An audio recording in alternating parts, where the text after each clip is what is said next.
Magandang umaga po sa ating lahat. Morning. I'm very glad to see all of us here. At salamat dun sa mga awit natin kanina, sa pangunahing panalangin. Maraming salamat. Okay, settled na po ba tayo? Maraming activity kami ni Sen nakaraang linggo. Bisita namin si Sister Cynthia sa bahay at kasama ni Sister Cynthia si Sister Evie, Sister Marlene, Sister Lou. So, Sabado yun, nagkainan kami at pagkatapos nung Monday o Tuesday, nagkita uli kami sa Feliz para mag-fellowship uli at salamat sa Panginoon doon. Naalala ko yung verse sa Bible, yung sa 1 John 4:7 and 8, Beloved, let us love one another, for love is of God. He that loveth God knoweth God, for God is love. Yan po yung schedule natin at natutuwa tayo na yung ano man nangyari nung nakaraan kayang saluhin ang pagmamahal ng Panginoon. Pero mukhang napagod si Sen nung mga activity yun kasi nung Wednesday pumunta pa kami sa BGC para mag-celebrate nung birthday nung kapatid niya. Pag-uwi namin, biglang may pumutok sa tuhod ni Sen at may tumunog. May nag-crack. Hindi namin alam Kaya lang, resulta nito, hindi na siya makalakad. Binubuhat na namin siya ni Jet. At 10 araw, doon lang siya sa kwarto. And kaya, papasalamat ako sa Panginoon. Ngayon, katama natin si Sen. Yung biyaya pa rin ng Diyos. In-imagine ko, bawat isa sa atin, siguro, nung nakaraang araw, nakaraang linggo, may mga pinagdaanan din tayo, ibang mga sitwasyon. Ang pasasalamat natin, nandito tayo ngayong umaga para purihin, sambahin, mahalin ang ating Diyos. Tandaan nyo, ang pag-ibig ng Diyos sa atin, hindi ito historical. Hindi ito yung pangnoon lang. The love of God is a present reality. Na ngayon, sa pagkakaupo natin dito, nawa ma-realize natin na mahal tayo ng Lord. At may mga pinagdaanan tayo, pero hindi tayo pababayaan ng Lord. Amen ba? God is love, and we just blessed Him and just thank Him. We love God for He is love and is teaching us how to love. Ngayong umaga, ang tatalakayin po natin hindi naman love, kundi isang talinghaga na kung saan may mga Pariseyo at saka yung mga Saduseyo na nagbubulungan. Bakit ganon? Si Jesus, pumapayag siya makisalamuha sa mga makasalanan at mga taga-singil ng buwis. Nataka sila. Ang Pariseyo ay grupo ng mga tao na talagang tinatangkilik nila yung batas ni Moises at feeling nila ang Panginoon ay nagbabiolate sa ganitong batas. Ang mga Saduseyo na mataas na sila yung mga aristokrata ng mga panahon na yon, mga marurunong sa batas, tagapag-interpret ng batas. Ang Saduseyo ay isang grupo, hindi naman masyadong malaman kung anong historical background nila, pero maaaring nagsimula sila dun sa panahon na ang pari, nung panahon ni David at ni Solomon, si Sadok, at sila yung taga-panguna doon sa pag-aano ng celebration sa templo. So, ang feeling nila, si Jesus, nung sa kanyang pakikisalamuha sa mga makasalanan, parang hindi ito yung tao na nararapat, di ba? Yun ang tinatanong nila. Kaya nga, sa simpleng talinghaga, sinagot ng Panginoon yung kanilang mga tanungan Si Jesus talagang mahal na mahal niya ang tao at wala siyang inanais na sino man mapahamak. Kaya inabot niya to at dito sa chapter 15 ng Lucas, 3 sunod-sunod na talinghaga, pero isang konklusyon na ang Diyos ay maligaya, ang buong sangkalangitan ay nagsasaya sa pagbabalik loob ng isang taong makasalanan at siya ay nagsisi. Basahin po natin yung talata na naka-assign sa atin, Luke chapter 15 verses 1 to 7, ang nawawalang o ang nawalang tupa. May program tayo sa verse 1. Lumapit noon kay Jesus ang lahat ng mga maniningil ng buwis at mga makasalanan upang makinig sa Kanya. Nagbulungan ang mga Pariseo at ang mga tagapagturo ng kautusan, mga Saduceo to. Sinabi nila, tinatanggap ng taong ito ang mga makasalanan at nakikisalo siya sa kanila. Kaya't sinalaysay niya, ibig sabihin si Jesus, sa kanila ang talinghagang ito. Verse 4, sino sa inyo na may 100 tupa at nawala ang isa, ang hindi mag-iiwan sa 99 sa ilang at mag-ahanap sa nawala hanggang ito'y matagpuan. Kapag natagpuan na niya ito, ay nagagalak niya itong papasanin at pagdating sa bahay ay aanyayahan niya ang kanyang mga kaibigan at kapitbahay at sasabihin sa kanila, makipagsaya kayo sa akin sapagkat natagpuan ko ang aking nawalang tupa. Verse 7, sinasabi ko sa inyo, sa gayon ding paraan, nagkakaroon ng higit pang kagalakan sa langit dahil sa isang makasalanang nagsisi kaysa sa 99 na matuwid na hindi nangangailangan ng pagsisisi. O dakilang Diyos, maraming salamat po sa iyong kabutihan, sa iyong pag-ibig. Salamat po at ngayong umaga, dulog po namin sa iyo, bigyan unawa ang aming isip, ang aming puso upang malakaran namin ang iyong salita, upang maunawaan ka namin at sa pagkakaunawa namin sa iyong salita, makilala ka namin ng lubusan, mahalin at mapaglingkuran. Salamat po itong panalangin namin sa pangalan ni Jesus. Amen. So yung tanong po na sinagot ng Panginoon dito sa buong kabanata na 15, yung pagbubulungan ng Pariseo, sinasabi, tinatanggap ng taong ito, ibig sabihin ni Jesus, ang mga makasalanan at nakikisalo siya sa mga makasalanan. Ibig sabihin, sila bilang Pariseo, Saduceo, malabo nilang gawin yun. Hindi nila ginagawa. At sa pagtugon ng Panginoon, nagbigay siya ng talinghaga sa chapter 15. 3 talinghaga itong magkakasunod, pero isa lang yung binasa natin, yung nawalang tupa. Pero yung 3 talinghaga na sinasabi kong sunod-sunod na kinuwento ng Panginoon, nagtatapos to dun sa konklusyon na ang Diyos at ang buong sangkalangitan ay nagagalak. Sila ay nagdiriwang nung may nagbalik loob sa Diyos at nagsisi. Ikaw pala, ako pala, tayo pala nung tayo nagbalik loob sa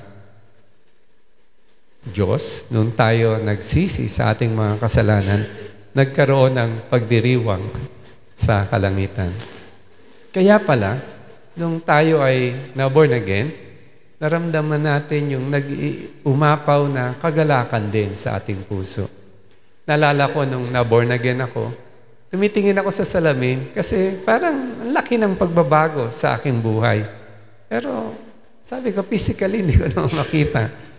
Natangkad ako noon, payat. Tangkad pa rin, payat pa rin. Pangu pa rin.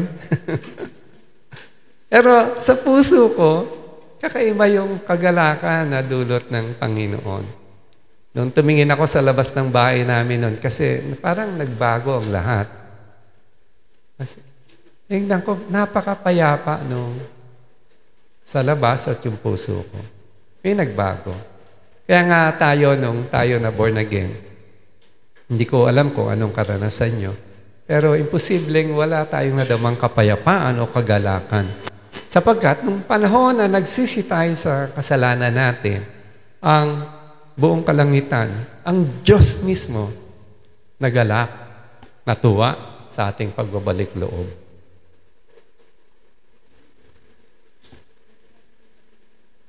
At yung mga nagtatanong, gaya ng Pariseyo at saka etong mga tagapagturo ng kautusan, na sinasabi, bakit si Jesus ay nakikipagsalo, nakikipagkainan sa mga makasalanan, at bakit puro mga makasalanan ang kasama niya. Dito, maaari nating sabihin na sila na nagtatanong na ganito ay nalayo dun sa kalooban ng Diyos. Pwede din nating sabihin na tayo, kung sa puso natin ay nagagalak din tayo, natutuwa tayo, na may isang makasalanan na nakapagsisi sa kanyang kasalanan at nagbalik loob sa Diyos, kung tayo ay nagagalak, abay, di tayo ay sumasakto dun sa kalooban ng Panginoon. Pero kung tayo, hindi tayo nakikibahagi dun sa pagbabahagi ng magandang balita at wala tayong plano ni katitingman sa ating buhay na maging bahagi sa kagalakan ng langit upang sa pamamagitan ng buhay natin may isang makasalanan na makasumpong ng kaligtasan, kung wala tayong planong ganito, maaring pag-pray natin, sarili natin, sapagkat malayo tayo sa kalooban ng Panginoon. Kaya nga, espesyal na pribileyo ang binigay ng Diyos sa atin nung bago siya pumanik sa langit, nagbigay siya ng tagubilin na tayo ay mangaral. Sabihin natin ang mabuting balita ng kaligtasan sa ibang tao hanggang sa dulo ng sanlibutan. May isang katangian kasi ang Diyos na hindi dapat nating kalimutan. Siyempre, alam natin, ang Diyos ay makapangyarihan, omniscient, ang Diyos ay omnipotent, ang Diyos ay ever-present, omnipresence, pero may katangian din siya na gusto kong ihayag at maging malinaw sa bawat isa sa atin. Ito yung God is a Savior. Tagapagligtas siya. Kaya sa tuwina na may mga taong naliligtas, nagkakaroon ng kapatawaran sa kanilang mga kasalanan, ang buong kalangitan ay nag-i-enjoy, natutuwa sila sa mga nangyayaring ito. Ito ay napakasimpleng kwento na nilahad ng Panginoon para tugunan ang tanong at pagdududa ng mga Pariseyo tungkol sa bakit ang Panginoong Jesus ay nakikipagsalamuha sa tax collector. Alam naman natin, isa sa mga close-in na disciple ng Panginoon, si Mateo. Siya ay tax collector. At alam din natin yung kwento na si Zaccheo, tax collector din to, na naging kabahagi ng pagtanggap, pagkilala kay Kristo bilang tagapagligtas. Si Zaccheo ay pinatawad ng Panginoon. At si Zaccheo ay nagsabi, Panginoon, kung may inagrabyado man ako, babalik ko na yung mga sa tao, yung mga inagrabyado ko. So ito yung mga nakakasalumuhan ang Panginoon. Babae na sinasabi ng mga Pariseyo, o bakit pinapayagan siyang hipuin ng babaeng ito, hindi ba niya alam na makasalanan? Tataka sila, bakit gano'n? Kasi ang pagkaka-interpret nila sa batas ni Moises, yung iwasan itong mga makasalanan ito. Lalo na yung mga Pariseyo. Ang Pariseyo, sa lahat ng estado ng buhay ng mga Hudyo, nandoon sila. Iba sa kanila mayaman, iba sa kanila average, iba sa kanila mga ordinaryo. Pero sila, rigid yung pag-aaral nila at pagsang-ayon nila dun sa batas ni Moises na dapat ipatupad. At mukhang namali sila sa kanilang interpretasyon kasi sa malabong katotohanan, sabi nila na dapat ang mga makasalanan na iwasan. Ayaw nilang makontaminate mahawa ba yung sila dun sa mga makasalanan? Parang pag maglalaba ka, hindi mo dapat pagsamahin yung puti sa dekolor. Baka kasi mamantsahan, mahawa. Parang gano'n yung feeling nila eh. Kami, makasalanan ka, hindi ka pwede sa amin. Pero ang nakalimutan nila, si Jesus ay nagparito upang tuparin yung batas ni Moises. Kompletuhin. Kaya nga ang kukumpleto para ang tao ay makasunod. Lahat tayo sa totoong batas ng Diyos ay hindi ito sa pamamagitan ng mga sarili nating gawa. Ito ay sa pamamagitan ng tagapagligtas na gagawa ng lahat ng kautusan ng Diyos, pupulpil niya yung batas upang sa ating pananampalataya sa Kanya. Ngayon, hindi tayong papahama, kundi sa pamamagitan ng ginawa ni Jesus. Parang yung kaligtasan natin ay nakasaalalay doon sa ginawa ng Panginoon. Ito ay ginawa ng Panginoong Jesus para sa atin. Kaya tayo na nagtiwala sa ginawa ng Panginoon ay, kumbaga, ang Lord ay perpekto sa kanyang pagsunod sa batas ng Diyos, ay naging perpekto din tayo kahit tayo ay makasalanan dahil meron tayong tagapagligtas sa lahat ng ating mga pagkukulang, sa ating hindi pagkakaabot sa kaluwalhatian ng Diyos.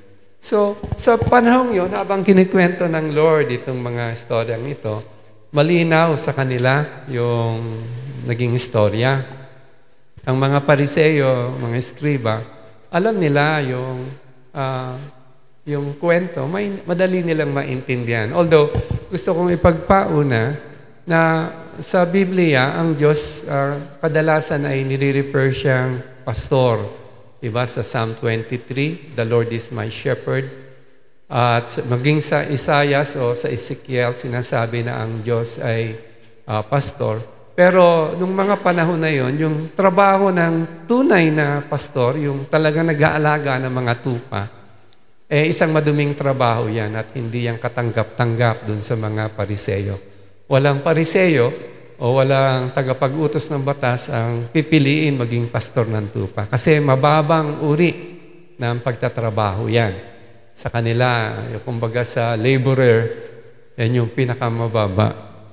Kumbaga sa panahon natin ngayon, yung laborer, yung ano bang labor ngayon? Sa construction kanyari, sa construction merong foreman, pero merong laborer lang na lahat uutusan siya. Yung pinakamababang labor, yun. Hindi mo kailangan ng special skill, hindi mo kailangan ng basta't marunong ka lang sumunod. Yun, pwede ka na doon. So, ganito yung pananaw nila. Kaya nga, sa pagkakataong ito, alam din nila yung kultura, yung panahon nila, yung mga tagapag-alaga ng tupa. Yung setting dito sa kwento, maaaring ito ay setting ng isang ordinaryong village o isang ordinaryong barangay noong panahon na yon na mga tao ay may mga tupa. Although, village to, sabi, bumabalik yung pastor doon sa kanyang bahay, inanyayahan niya yung mga tao. Ibig sabihin, ito ay maliit na komunidad na ang bawat pamilyang nakatira dito maaring may pagmamay-ari ng hindi naman 100, kundi siguro ang pinakamarami na mga 15 na tupa, iba 2, 5. Ang pamilya, nag-organize sila ng sige, kailangan natin may tagapastor dito sa tupa natin. Kaya pumipili sila, hindi lang isa, kundi 2, maaring sa kaso na to, 100, mga 3 pastor ang pinagsasama-sama para mag-alaga sa tupang ito. Kasi naalala ko nung batang Kristiyano pa ako, may nakausap ako dun sa Luneta na nag-share kami ng gospel. Sabi niya, walang kwenta ang Diyos nyo. Bakit naman po? Iniwanan yung 79 para dun sa isa, pinabayaan yung 79. Pero sa totoo lang, sa konteksto po ng storyang ito, yung 79 na iniwanan para hanapin yung isa, safe sila. Naibalik sila dun sa kanilang pen. At may mga pastor na tumitingin sa kanila kasi tatlo sila, hindi naman nag-iisa lang yung pastor na nag-aalaga.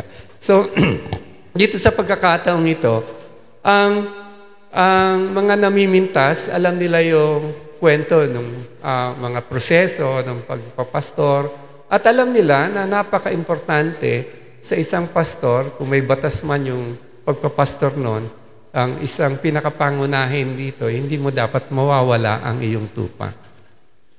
Yan, no yan sa pagpastor noon. Maaring kagaya ni David, siya yung pinakabunso dun sa pamilya.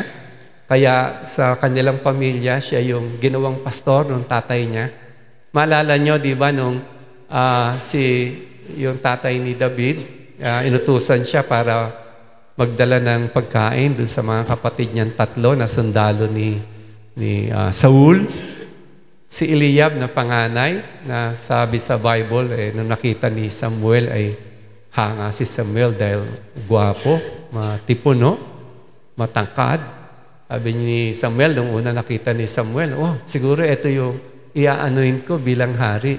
Pero sabi ng Lord, hindi. Kasi ikaw nakatingin, ang tao nakatingin sa panlabas, pero ang Diyos nakikita yung panloob. Kaya nung panahon na yon, i-anoint na ni Samuel si David. Pero nung panahon ng gera, pumunta si David, dinutusan siya ng tatay niyan si Jesse para magdala ng keso, tinapay at pagkain dun sa mga kapatid niya na sundalo at pinabigyan pa nga ni Jesse yung kapitan ng mga anak niya. Si Eliab na panganay, nung nakita si David dun sa gera, sabi niya, anong ginagawa mo dito? At hindi pinabayaan mo yung mga tupa na inalagaan mo. Kinantsawan pa siya kasi mababa talaga ang tingin ng mga tao dun sa bilang pastor. Sa kanila, ang pag-military medyo mabigat. Pero pag pastor ay hindi masyadong mabigat. Ganon yung kultura na. Kaya ang isang dapat tandaan ng isang pastor, pinagtiwala sa iyo yung tupa, wala ka dapat mawala sa tupa. Kaya itong storyang to, may apat na, kung babalagkasin mo, napaka-simple nung talinghaga. Nawala yung tupa. Tapos, dahil nawala, naghanap yung pastor doon sa nawalang tupa. At pangatlo, sa paghahanap ng pastor, nakita niya yung nawalang tupa at yung pang-apat ay nagdiwang sila, nagkasayaan sila. Ganun lang ang takbo ng istorya. Pero ang pinaka-conclusion nito, nung nagkita, nagkaroon ng kasayahan sila na dito dinala ng Panginoong Hesus ang katotohanan sa puso ng mga eskriba, sa puso ng mga tagapag-interpret ng batas, tagapagturo ng batas at nawa dali ng Panginoon ang katotohanan to na ito sa ating puso na ang Diyos masaya pag may naligtas na makasalanan. Ang Diyos masaya pag magbalik loob sa Kanya. At nawa makita natin na minsan tayong mga Kristiyano, di ba? Pag lalapit tayo sa Lord, lagi na lang natin sinasabi, Lord, sorry po. Nagkasala na naman ako.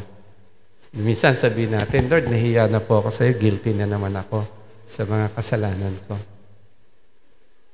Nawa makita din natin na pwede pala na ang Diyos matuwa sa atin.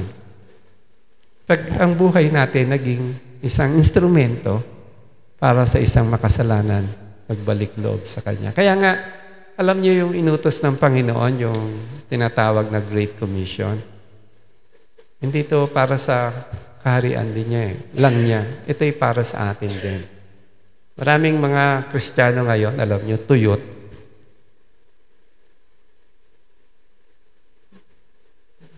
Walang joy.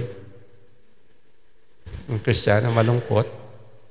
Dahil maaring nagpabaya tayo dito sa ganitong katotohanan na yung buhay natin ay hindi natin naranasan yung kagalakan ng kaharian ng Diyos dahil hindi natin nagpabaya din tayo dun sa ating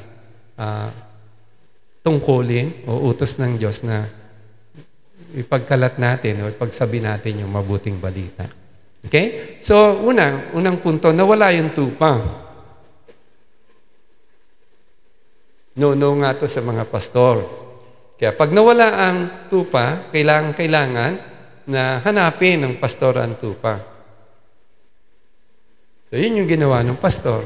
Nung nawala yung tupa, siguro nung binabalik na nila yung mga tupa, 100 yan, doon sa kanilang, din tawag doon sa kulungan nila sa gabi, para safe sila. Pen? Pen. Then, basta binabalik na lang sa... Kung yung may picture sa isip nyo, yung safe, yung mga tupa sa gabi para matulog, mabalik nila doon. Pero pag binalik nila doon, nagbibilang yan kung ano yung tupa. At sa kanilang pagkakadiscover, kulang ng isa. At yung tupang yan, hindi lang isang may-ari niyan eh. Maaring dun sa lugar nila, iba-ibang may-ari dyan at maaring yung nawala ng tupa ay baka dalawa lang pag-aari nun. Tapos nung tinitignan niya, wala na yung tupa. Kaya walang magagawa yung pastor kundi hanapin yung nawawalang tupa. Balikan kung saan nila dinalang pasturan yon, yung mga tupa, at saliksikin yung lugar at hanapin kung nasaan yung tupa na nawala.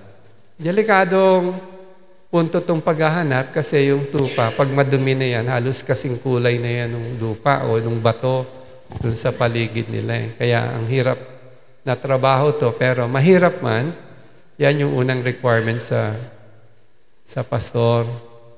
Dapat huwag ka mawala ng tupa. Hanapin mo yung nawawalan tupa. Naintindihan ng mga Pariseo at tagapag-utos o tagapagpaliwanag ng batas yung istoryang ito. At sabi ng Lord sa kanila, ikaw, kunyari, tinuro, parang sila, yung pastor, anong gagawin mo? Alam nila ang sagot, no choice ka. Pag nawalan ka, talagang hanapin mo.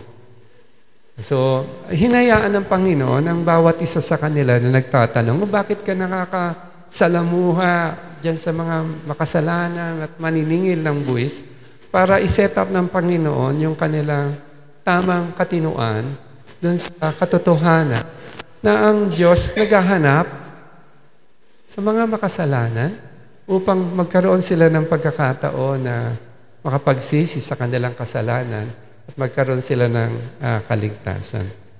At kaya ang Panginoong Hesus laging kasama ang makasalanan sapagkat ito yung mission niya para iligtas ang kanyang mga makasalanan. Ngayon, dun sa sinabi na hindi kailangan nung siyam na putsyam ang pastor, ito actually, dahil matuwid sila, ito ay sarcasm, hindi ito katotohanan. Ito ay panunutya doon sa mga Pariseo at mga Saduceo na inisip nila, hindi nila kailangan ng tagapagligtas. Kasi masyadong nalayo na sila doon sa ganitong katotohanan na ang tao, lahat ng tao ay makasalanan at walang sino man ang umabot sa kaluwalhatian ng Lord. Ang mga Pariseo sa kanilang ginagawa pagsunod sa batas ni Moises, feeling nila na satisfy nila ang kalooban ng Diyos. Ganon din yung mga patupad o tagapagturo ng kautusan. Feeling nila dahil sa kanilang pagturo, natutupad nila sa pamamagitan ng kanilang gawa ang kalooban ng Diyos. Kaya nga, marami sa kanila ang feeling nila, ay, kayo makasalanan ako. Hindi ako kailangan ng kapatawaran dahil okay na ako. Parang yung Pariseo na may kasamang makasalanan na pumunta sa templo, ang panalangin niya, Panginoon, maraming salamat, Diyos, hindi ako kagaya niyan, makasalanan. Masyadong nalayo na. Maraming mga tao ngayon ang mapapahamak. Kasi inisip nila, sa pamamagitan ng kanilang mabubuting gawa, maliligtas sila. Yung 99 na matuwid na sinasabi ng Panginoon, hindi katotohanan yan. Ang tawag diyan, sarcasm. Panunuya. Na hindi mo lang, feeling mo lang wala kang kasalanan. Pero in truth, hindi mo nakita yung pangangailangan mo sa tagapagligtas sa iyo, sa iyong mga kasalanan. Nawala yung tupa. Hinanap ng pastor. Nagkasala ang tao.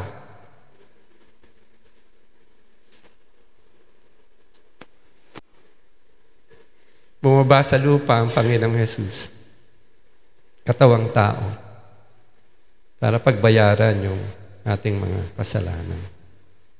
Lahat ng tao ay makasalanan. So nung nawala, naganap yung pastor. Hinanap niya yung tupa. Naalala niyo si David nung minsan humarap siya kay Haring Saul. Sabi niya, akong lalaban kay Goliath. Sabi ni Goliath sa kanya, sabi ni Haring Saul sa kanya, lalabanan mo si Goliath. Nawala ako sa sarili doon na naman. Lalabanan mo si Goliath, yung kalaban mo, since bata, mandirigma na yan, ikaw. Parang, wala lang Bata ka pa Pero sabi ni David sa kanya, di ba? Nagpastor ako Pero alam nyo, mahal na hari, minsan may umatake sa tupa ko. Leon, ilabanan ko yung leon Pinatay ko. Yung bear, pinatay ko, hindi ko inatrasan yan Kung paano ako iningatan ng Diyos doon sa leon at saka sa bear at napagtanggol ko yung mga tupa ko. Ganon din ako iingatan ng Diyos ng kalabanin ko si Goliath. So, ibig sabihin, pagka pastor ka, dahil alam mo ang responsibilidad mo na hanapin na nawawalang tupa, kay matapang. Matapang ka para sa kanila. Handa kang isakripisyo ang iyong sarili, sakripisyo ang iyong buhay, sakripisyo yung lahat sa iyo para hindi ka mawala ng tupa. Pagtatanggol mo ang tupa, hanapin mo yung tupa at alagaan mo sila. Ang Lord, nung dinidescribe ng Lord ng Biblia ang Panginoon bilang mabuting pastor, dun sa chapter 23 ng Psalm, The Lord is my shepherd, ayun yung napakagandang ilustrasyon, paglalahad ng mga mabubuting gawa ng pastor. Kaya nga, dito sa nawawalang tupa, ang bida dito actually yung pastor Sabi dun sa Psalm 23, verse 6, surely goodness and mercy shall follow you all the days of your life. Kasi may mabuting pastor ka. Yun yung ginagawa ng mabuting pastor sa kanyang tupa. So, hinanap, at sa paghanap ng tupa, ay di natagpuan. Sabi dun sa kapag natagpuan, yung ibig sabihin sigurado to. Maaring yung tupa na pahamak na matay, pero dadala siya ng ebidensya na, kunyari ito kinain na ng leon o kung ano man napahamak, kung namatay man yung tupa, bibit-bitin pa rin niya yan, dadala siya ng ebidensya kung ano nangyari.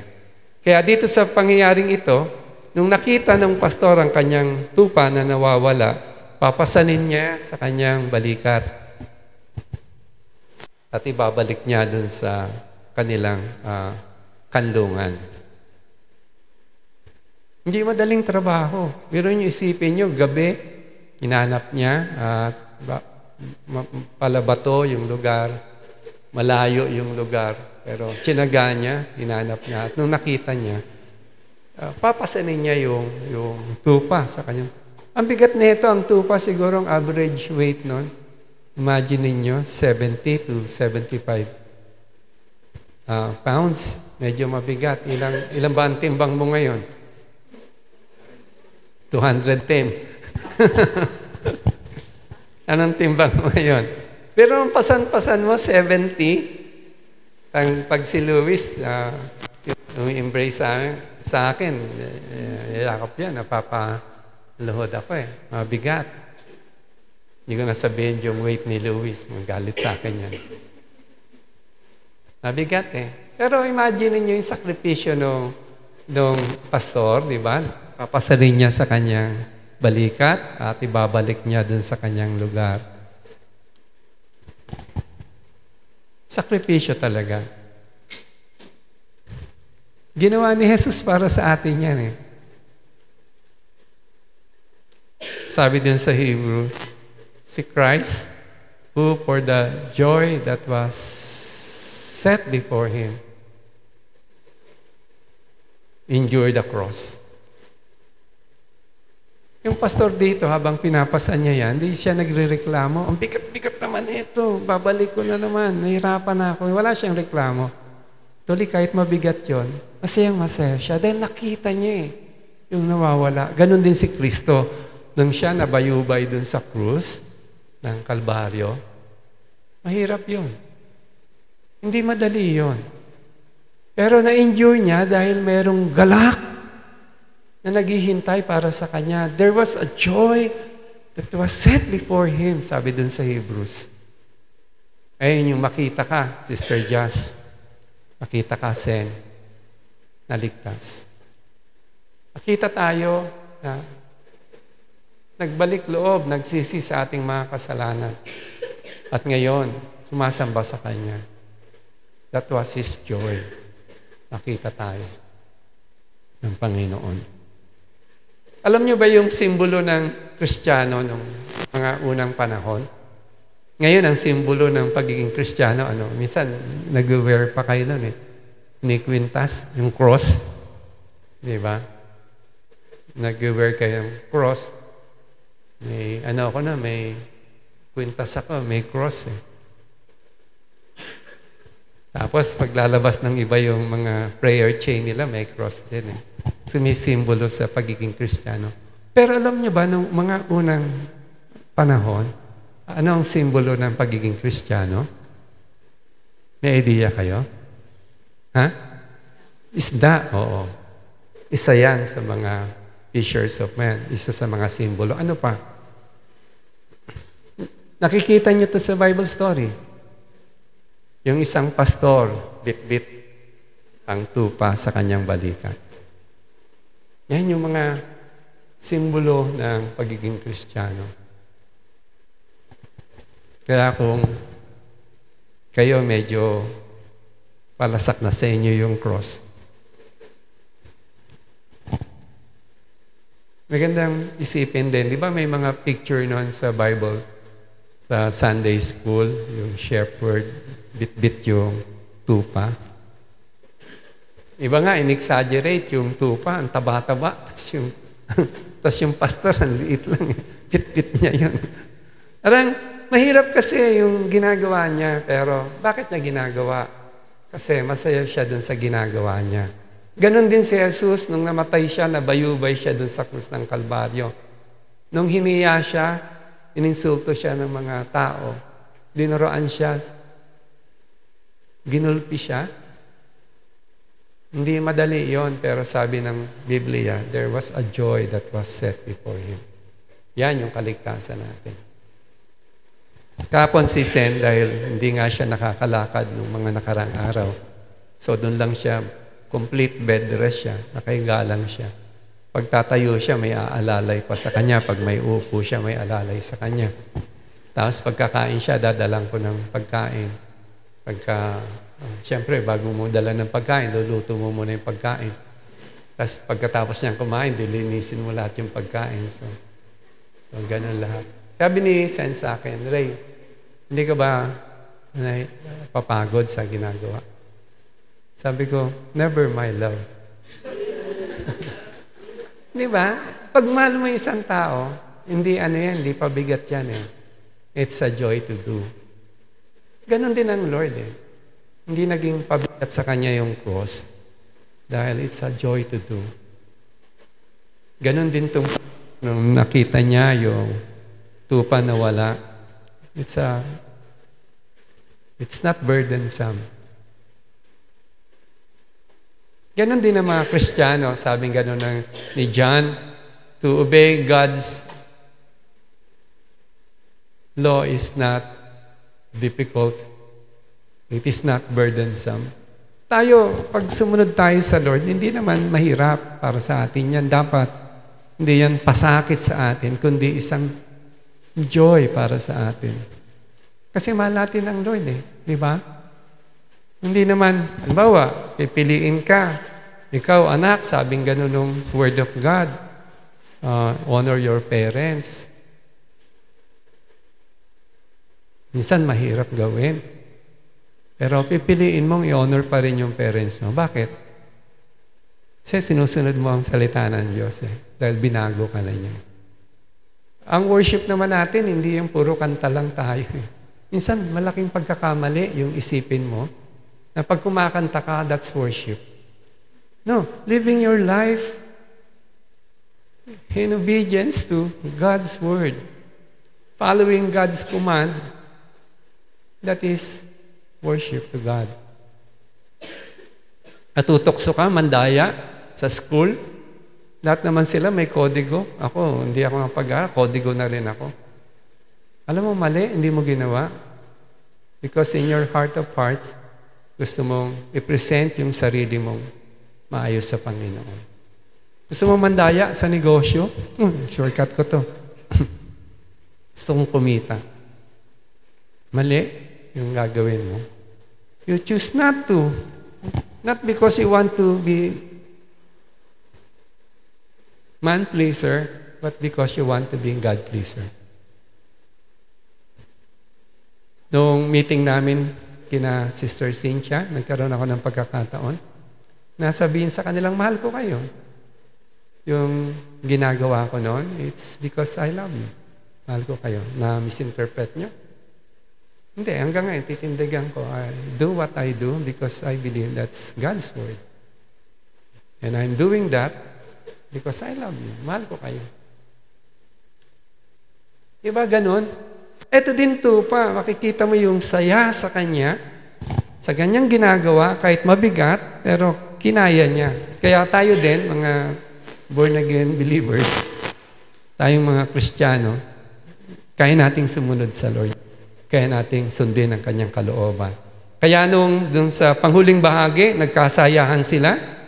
Sabing gano'n nung pastor dun sa lugar nila, pagpasok niya, tinawag niya yung mga tao, makipagsaya kayo sa akin. Maliit na barangay lang to o village. At maaaring yung mga matatanda doon, dahil hinanap niya yung tupa, naghihintay din ng balita. Ano kaya nangyari? Ba't kaya nawala yung tupa? Nakita kaya? At ngayong nandiyan na nga sila ay nagkaroon ng kasayahan. Naintindihan ng mga Pariseyo at Saduseyo ang kinikwentong ito sa talinghaga. Dinala ni Jesus ang mga eskriba, ang mga Pariseyo sa malinaw na katotohanan. Yung sabi dun sa verse 7, ang Diyos ay nagagalak, ang kaharian ay nagdiriwang kapag ang makasalanan ay nagbalik loob sa Diyos. At ito yung malinaw na tugon ni Jesus doon sa mga pagtatanong ng eskriba, bakit ikaw nakikihalubilo sa makasalanan? Kaya sabi ng Lord, higit, yung sa verse 7, nakagalakan sa langit dahil sa isang makasalanang nagsisi at tumalikod sa kanyang mga kasalanan.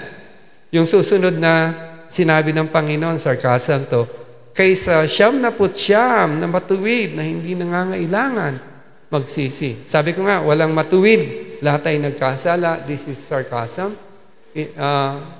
Panunuya. Parang sa panahon ngayon, sabi mo, masyado ka namang pilinggero o pilinggera, di ba? Piling mo, ikaw na. Pero mali ka pala. Yun yung yun yung sinasabi ng Lord sa mga Pariseyo, eskriba. Isang malaking pagkakamali yung kaisipan na meron kayo ngayon. Sa kabilang katotohanan, sinasabi sa atin ng salita ng Diyos, tayo ng mga mananampalataya na kapag ang puso natin hindi nagsasaya, hindi tayo nagiging masaya, hindi natin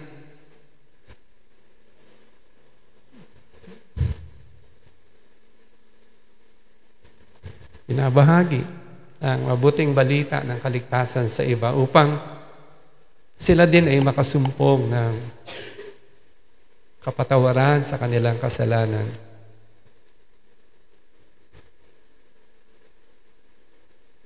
Nalalayo po tayo sa puso at kalooban ng Diyos. Application dito, si Jesus yung ating mabuting pastor. Siya yung naghanap sa atin. Sa Luke chapter 19 verse 10, sabi, He seeks and save the lost, yung mga nawawala. Siya si Jesus. Ngayon nakita niya tayo, isang malaking pribileyo po para sa ating makibahagi tayo doon sa kagalakan ng langit. Kung sa pamamagitan po ng simpleng buhay natin, isang makasalanan ay makasumpong sa kaligtasan ng Diyos. You, me, all of us can participate in the joy of God and to make the kingdom of heaven rejoice when we follow Christ's commission for all of us to preach the gospel to all nations.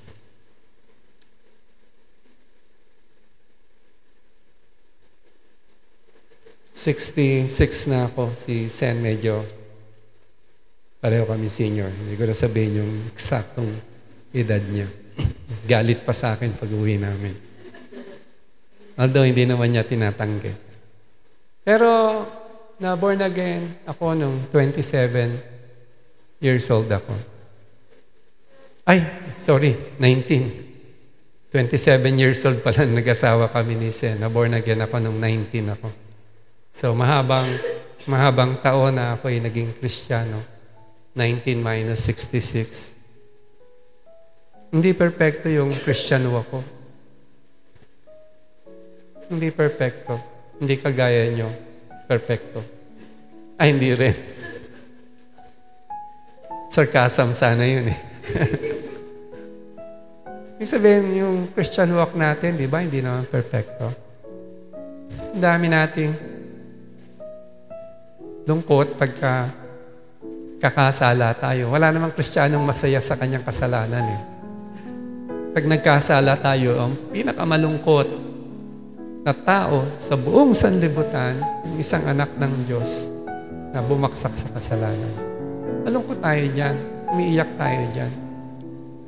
At tumalapit tayo sa Lord, humingi tayo ng patawad. Minsan sinasabi natin, Lord, nahiya na po akong lumapit sa inyo. Laging parang yung biyaya mo, inaabuso ko na. Diba? Minsan may ganun tayong paglapit. Ang challenge ko ngayong umaga para sa atin, balik na rin natin. Lumapit tayo sa Diyos. Dala tayo ng galak sa kanyang puso. Simpleng paraan. Share the gospel. Sakali man tayo naging instrumento ng Diyos sa pagkakaligtas ng isang tao, alam natin na nung panahon ng kanyang pagsisisi at panunumbalik, ng pabalik loob sa Diyos, yung sandali na ang langit ay nagkaroon ng celebration. At tayo maramdaman natin yan kasi may kagalakan na bubuhos sa ating puso. Kaya nga, nasabi ko kanina, and this is true, ang isang Kristiyanong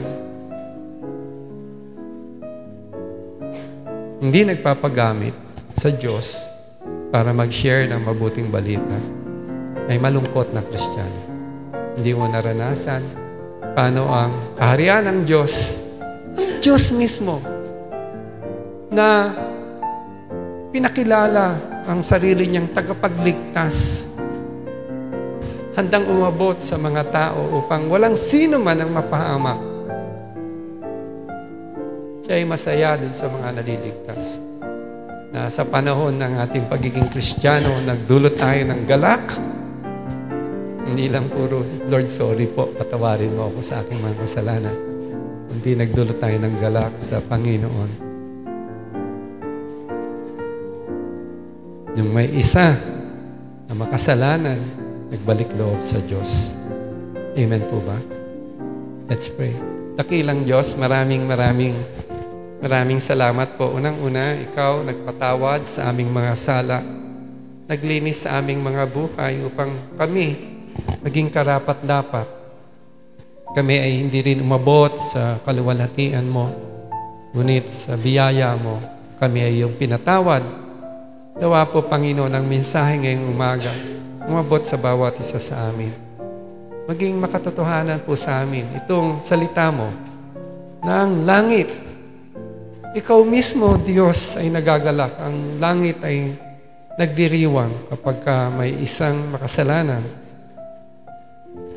na nagbalik loob sa iyo. Dalangin po namin, bawat isa sa amin. Make us part of the commission, Lord.